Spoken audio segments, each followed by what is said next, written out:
Hi Bold Bakers! So I love when I see fried ice cream on a menu. It has a lovely sweet crispy coating around the outside and then the cold vanilla ice cream in the middle. But guess what? You do not need to deep fry the ice cream to create this delicious dessert. And I'm going to show you my trick right now. So let's get started. First off, the recipe for this can be found on biggerbolderbaking.com, and if you're new to my channel, then welcome, and make sure you tap that subscribe button so you don't miss out on any upcoming videos. Okay, so what is no-fry fried ice cream? Well, basically what it is, we're going to create a lovely sweet coating around the outside of our ice cream, so we actually don't have to deep fry it, so you get the exact same results. I mean, if you don't have to fry something, then why would you? So we're going to make this delicious little treat, and you're just going to see how great the results are. The first thing we're going to do is we're going to start out on a tray, and we're going to scoop our ice cream just to make sure we can get it lovely and frozen before we coat it. So traditionally, fried ice cream is vanilla ice cream, but obviously you can use whatever ice cream that you like. Also, you can use my 2-ingredient no machine ice cream, and that will work really well too. So I'm just going to get really big scoops, then just place it onto your tray lined with parchment paper. Do as many scoops as you like. You'll probably get 6 to 8 portions out of these cornflakes. Okay, great. These are nice and big. So now what we're going to do from here is pop these guys into the freezer for a minimum of an hour because we want to get them really lovely and hard before we coat them. So while the ice cream is in the freezer, we are going to create our coating. Now my secret ingredient is cornflakes. It gives you a lovely, crispy, crunchy coating on the outside. It works so well. Now what I'm going to do is put this into a little food processor, and we just want to blend them up until you get kind of coarse breadcrumb-like texture. Now if you don't have a food processor, do not worry. Put them into a Ziploc bag, get a rolling pin and just bash them. We're also going to add a little bit of cinnamon into the cornflakes because it's going to give it lovely flavor and a little bit of warmth. Once they're blended, this is the texture that we're going for. There's some nice fine bits in there, but there's also some lumps. Okay, lovely. Now our next step is to heat this up with a little bit of butter.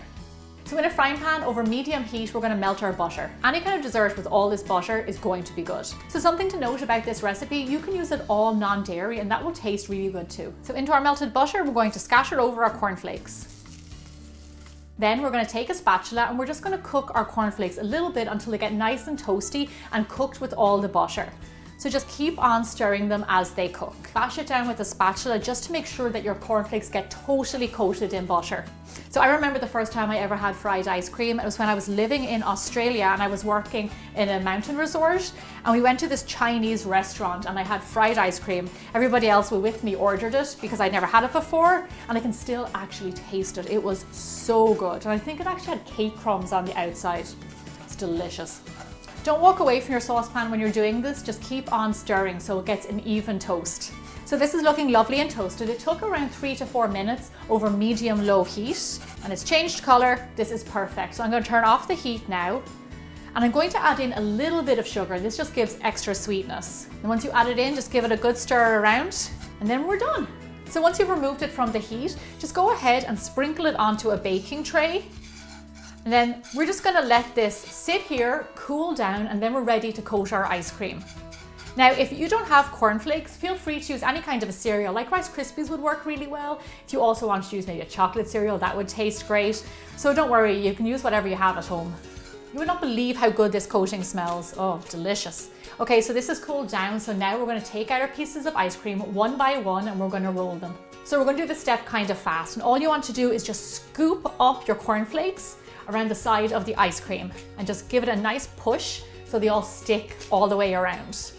Can you see this? It's already creating a crust. Lovely, it's getting nice and covered. Any little holes, just shove some more cornflakes on there. This is looking really good. So now I really like this recipe when you think of things like birthday parties, even sleepovers. When you have some friends getting together and you're going to have lots of food and nice things, this is a great recipe for that.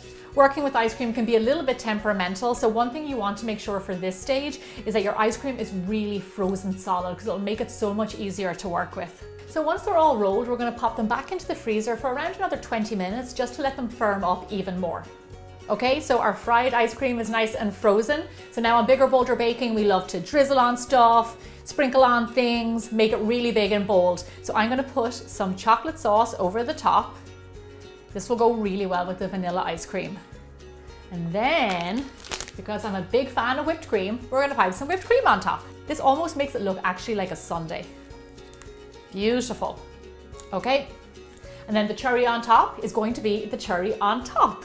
give it a lovely bit of color. Oh, look at that. How pretty is that? So sweet and so simple to make too. Okay, now I want to show you the crust and what it looks like on the inside. Now my favorite part. This is so good. Oh, this definitely deserves a happy dance.